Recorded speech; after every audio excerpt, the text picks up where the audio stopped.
मग स्टार्ट करते, सुरुवातीपासूनच बोलते. नमस्कार, मी मनीषा वाघमारे, युवा सेना उपसचिव, महाराष्ट्र राज्य, उद्धव बाळासाहेब ठाकरे गट. आज इथे पत्रकार परिषद घेण्याचं कारण हे आहे की शालेय गणवेशामध्ये स्काउट गाईडच्या शिलाई कामामध्ये जो काही भ्रष्टाचार झालेला आहे त्या संदर्भात माझे मुख्य आरोप 8 गट शिक्षण अधिकारी तसे शिक्षण अधिकारी यांच्यावर आहेत. गट शिक्षण अधिकाऱ्यांनी त्यांच्या लेवलला सुरुवातीला एक पत्र काढलं होतं ज्याच्यामध्ये त्यांनी स्पष्ट उल्लेख केलेला आहे 5,000हून अधिकचं काम असेल तर त्या महिला बचत गटांचे निविदा मागण्यात याव्या. परंतु यांनी जेव्हा दुसऱ्या वेळेस यांनी असे पत्र काढले की यांनी हे दुसरं पत्र काढलं की शाळा मुख्याध्यापक हे काम करायला केपेबल नाहीयेत आणि यांनी तालुका स्तरावर हे काम करण्यात यावं म्हणून. परंतु जेव्हा मी तक्रार केली त्या तक्रारीनंतर यांनी पूर्णपणे पलटी मारून यांनी हे काम मुख्याध्यापकांनीच काम केलं असं यांनी भासवलेलं आहे आणि यांनी सांगितलं की केंद्र प्रमुखांनी हे वाटप केलं. परंतु केंद्र प्रमुखांचं स्टेटमेंट चौकशी समिती दरम्यान घेण्यात आलं तेव्हा केंद्र प्रमुख बोलले की आम्ही कुठल्याही प्रकारचं मी गणवेश पाहिला नाही, आम्ही फक्त सह्या केलेल्या आहेत, आम्ही कुठल्याही प्रकारचं वाटप केलेलं नाही. हे काम आहे 1,20,00,000हून अधिकचं काम आहे आणि जिल्ह्यात आहेत 1113 शाळा. तर 1113 शाळांचं पूर्णपणे एकाच व्यक्तीला भेटणं म्हणजे हे सर्वांसाठी सरप्राईज गोष्ट असेल की 1113 शाळा कस काय एकाच व्यक्तीला अप्रोच झाल्या, म्हणजे एकच व्यक्ती 1113 शाळेच्या मुख्याध्यापकांना कस काय माहिती होते. तर हा सगळ्यात मोठा भ्रष्टाचार आहे. याच्यामध्ये आचारसंहितेचा किंवा इलेक्शनच्या काळामध्ये हा केलेला आहे की ज्याच्याकडून कुणाचं लक्ष जाणार नाही आणि त्याच्यामध्ये 1,20,00,000चं काम एकाच व्यक्तीला देऊन जिल्ह्याचा रोजगार यांनी हिसकावून घेतलेला आहे, जो की जिल्ह्याचा अधिकार होता, महिलांचा अधिकार होता ह्या रोजगारावर. आणि याच्यामध्ये वेळोवेळी यांनी जसं की चौकशी समिती दरम्यान यांना स्टेटमेंट मागितले, यांना बचत गटांना कुणाला तुम्ही अप्रोच केलंय हे कागदपत्र मागितले, यांच्याकडे कुठलंही कागदपत्र नाहीये. यांनी 1113 शाळापैकी 291 शाळांचे यांनी हे दिले की मुख्याध्यापकांचे स्टेटमेंट की आम्ही अशा ऑर्डर केलेल्या आहेत. तर मग बाकीच्या शाळांच्या ऑर्डर कसं काय यांच्याकडे जमा झाल्या नाहीत. यांना 1 महिन्याचा वेळ दिलेला होता, यांनी दरवेळेस टाळाटाळ केली, त्याच्यात पण यांनी डॉक्युमेंट्स तयार केले पण ह्यांना 1113 डॉक्युमेंट्स तयार करणं झालं नाही, यांना 291 डॉक्युमेंट्स यांनी तयार केले आणि वारंवार माझ्यावर दबाव टाकत आहेत की मी हे प्रकरण थांबवावं. इकडून तिकडून सगळीकडून मला प्रेशराईज केलं जात आहे की हे मी प्रकरण दाबावं, याच्यावर मी पुढे कुठल्याही प्रकारची कारवाई करू नये. परंतु मी ही कारवाई न थांबवता जर का ZPCO सरांनी याच्यावर कठोर कारवाई केली नाही तर मी वरिष्ठ लेवलला हे प्रकरण घेऊन जाईल, तसेच सचिवांपर्यंत, तसेच शिक्षण खात्याचे सर्व लोकायुक्तमध्ये मी हे प्रकरण घेऊन जाणार आहे. कारण माझी रिक्वेस्ट एवढीच होती की जिल्ह्याचा रोजगार जिल्ह्याला भेटला पाहिजे, आमचा हक्काचा महिलांचा रोजगार आमच्या महिलांना भेटला पाहिजे. एकतर तुम्हाला सर्वांना माहिती आहे धाराशिव जिल्हा म्हटल्यानंतर रोजगाराची काय आपल्याकडे हालत आहे, आपल्याकडे आकांक्षित जिल्हा म्हणून आपला जिल्हा आहे. असं असताना देखील 1,20,00,000चं काम पण खूप झालं महिलांसाठी. इथं तुम्ही म्हणजे रोज 200-300 वर महिला कामाला जायला सुद्धा कामं नाहीयेत इथं आणि एवढं मोठं काम एकाच जिल्ह्याला एकाच व्यक्तीला संगम मतानं देणं हे अतिशय चुकीचं काम झालेलं आहे. तर याच्यावर ZPCO सरांनी कठोर कारवाई केली पाहिजे. टेंडर प्रक्रिया कुठल्याही प्रकारची झालेली नाहीये, यांनी डायरेक्ट मुख्याध्यापकांनी दिलंय असं त्यांनी काल चौकशी समितीमध्ये डॉक्युमेंट्स दिले. पण मुख्याध्यापकांनी जेव्हा देतील तेव्हा मुख्याध्यापकांनी आधी दरपत्रक मागवायचे असतात. प्लस तुम्ही इथं स्थानिक लेवलला GR मध्ये स्पष्ट उल्लेख करण्यात आलेला आहे की संबंधित शाळा व्यवस्थापन समितीने स्थानिक शिलाई कामगार यांची निवड करण्यात यावी.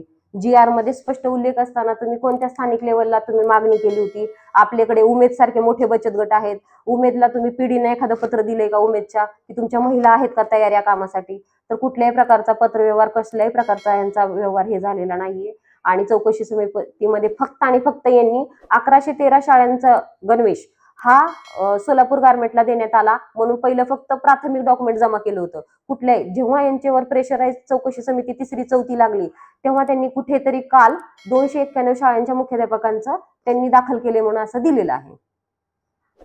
तर 5,000 पेक्षा अधिकच्या कामाला आपण दरपत्रक मागवतोय आणि 1,20,00,000च्या कामाला कुठलेही दरपत्रक न मागवता यांनी शिक्षण अधिकारी आणि तसेच 8 गट शिक्षण अधिकारी, मी परत बोलते, शिक्षण अधिकारी आणि 8 गट शिक्षण अधिकाऱ्यांचा ह्याच्यामध्ये पूर्णपणे सहभाग आहे आणि माझे स्पष्ट आरोप ह्या 9 लोकांवर आहेत की यांनी भ्रष्टाचार केलेला आहे. आर्थिक फायद्यासाठी धाराशिव जिल्ह्याचा रोजगार हिसकावून दुसऱ्या जिल्ह्यात यांनी पाठवण्यात आलेला आहे. संगणमतामध्ये कोण कोण आहे? संगमतामध्ये 8 गट शिक्षण अधिकारी तसेच शिक्षण अधिकारी. कारण जेव्हा गट शिक्षण अधिकारी हे बोलले की आम्ही केंद्र प्रमुखांना वाटप केलं, आमच्याकडे काही नव्हतं, आम्ही केंद्र प्रमुखांना दिलं. पण जेव्हा 80 केंद्र प्रमुख आहेत जिल्ह्यात त्यांना मी जेव्हा विचारणा केली तर 80 मधलं मी म्हटलं कोणालाही बोलवा तुम्ही, की तो केंद्र प्रमुख म्हणेल की बाबा नाही आम्ही वाटप केलं. जेव्हा आपण कोणतीही वस्तू एखादी जेव्हा शासकीय कार्यालयातून आपण इकडून तिकडे नेत असतो तर आपल्याकडे लेखी असतं. म्हणजे तुम्ही साध्यातल्या साध्या ह्याच्यात कुठेही गेलात तरी किती वस्तू आणल्या किती गेल्या ह्याची सही नोंदणी वगैरे असते. अशा प्रकारची यांच्याकडे कसं काय नोंदणी नसू शकते? एवढा मोठा जिल्ह्याचा कारभार आणि यांच्याकडे एकही कुणाकडे कोणत्याही 8 गट शिक्षणाधिकाऱ्यापैकी एकाही शिक्षणाधिकाऱ्याकडे एकही नोंदणी भेटलेली नाहीये चौकशी समिती दरम्यान. जर असती तर यांनी चौकशी समितीमध्ये सबमिट केली असते. आता कदाचित नवीनही बनू शकतात, मी हे इथून म्हणते. जर करायची असती तर कालपर्यंत करायला हवी होती ना. यांना 1 महिना वेळ भेटला. जसं 1 महिन्यामध्ये यांनी 291 लोकांना रिक्वेस्ट करून सह्या आणल्या असतील यांनी मुख्याध्यापकांना. कारण यांना स्वतःवरचे आरोप खाली ढकलायचे होते. त्यामुळे यांनी 291 जसं मागितलं तसं आता ह्या पत्रकार परिषदेनंतर कदाचित ते पण जमा करतील. परंतु काल त्यांनी कोणत्याही प्रकारचं डॉक्युमेंट जमा केलेलं नाहीये चौकशी समिती दरम्यान. शालेय काय रोल आहे, त्यांनी काय करायला अपेक्षित होतं, त्यांना पण अंधारात ठेवलं गेलंय. त्यांनाही अंधारात ठेवण्यात आलेलं आहे. शालेय समितीने त्यांच्या ग्रामीण लेवलला किंवा जर ग्रामीण नसेल तर तुम्ही जिल्ह्यात तर तुम्हाला कोणतरी भेटेलच ना. जो गारमेंट असेल, जे महिला असतील, उमेदच्या बचत गटाच्या असतील, महिला आर्थिक विकास महामंडळाच्या बचत गटाच्या महिला असतील, त्यांना तुम्ही अप्रोच करायला हवं होतं. त्यांचे पत्रक मागवायला हवे होते.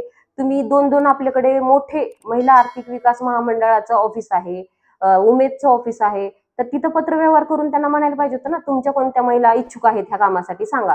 असं कुठलंही न करता त्यांनी कुणालाही विचारपूस न करता, मी वैयक्तिक त्यांना जेव्हा फोन केला होता की सर आपण काम कुणाला देणार आहात, तर त्यांनी म्हटले होते की आम्ही बचत गटांना काम देणार आहोत. तर मग जर बचत गटांना काम देणार आहोत असं जर तुम्ही 1 दिवस आधी म्हणताय आणि 2 दिवसांनी कळतं की तुम्ही पूर्णच काम सोलापूरला पाठवलं, म्हणजे हे आधीच तुमचं ठरलेलंच होतं की बाबा हे कुणाला द्यायचंय, जेणेकरून कुठे गोंधळ होणार नाही, काय नाही. एक माणूस डायरेक्ट 1 खट्या रकमी आणून देईल आपल्याला. मग हे असंच झालं ना. 1113 शाळांमध्ये कसं काय युनिफॉर्म जाऊ शकतो? त्याचं त्यांनी उत्तरच नाहीये ना त्यांच्याकडे. त्याचं उत्तर द्यावं. गट शिक्षण अधिकाऱ्यांनी उत्तर द्यावं की कसं काय 1113 शाळांना एकच माणूस भेटला. शिक्षण अधिकाऱ्यांवर आरोप करतात, माध्यमिक शिक्षण अधिकारी की प्राथमिक शिक्षण अधिकारी पाटील सर. मी स्वतः ऑफिसमध्ये जाऊन चौकशी करण्यात आली होती, तेव्हा सर सुद्धा माझ्यावर दबाव टाकला की आचारसंहितेमध्ये तुमच्यावर कारवाई होईल, कॅमेरावाला बोलवा, हे बोलवा, ते. म्हणजे ऍक्च्युली हे आम्ही करणं अपेक्षित आहे की बाबा तक्रारदार आम्ही आहोत, आम्ही आरोप लावतोय. वरून हेच प्रेशराईज करतायत की तुमच्यावर कारवाई होईल, आचारसंहितेचा भंग होईल. परंतु जेव्हा मी झेडपीसीओ सरांकडे गेले, झेडपीसीओ सरांनी खूप छान पद्धतीने कॉपरेट केलं. त्यांनी बोलले की तुम्ही कोणत्याही माझ्या ऑफिसमध्ये येऊन चौकशी करण्याचा अधिकार आहे, तुमच्यावर कुठल्याही प्रकारची कारवाई होणार नाही. म्हणजे हे तुम्ही लपवण्यासाठी दुसऱ्यावर दबाव आणताय की कारवाई केली जाईल तुमच्यावर, कॅमेरावाला बोलवा, हे बोलवा, तुम्ही तुमचे स्टेटमेंट वापस घ्या. मी स्टेटमेंट का वापस घेऊ? जर तुम्ही भ्रष्टाचार केला नसेल तर तुम्ही कागदपत्र द्यायला हवी ना ती. जर तुमच्याकडे कागदपत्रच नसतील आणि तुम्ही असा प्रेशराईज करणं चुकीचं आहे.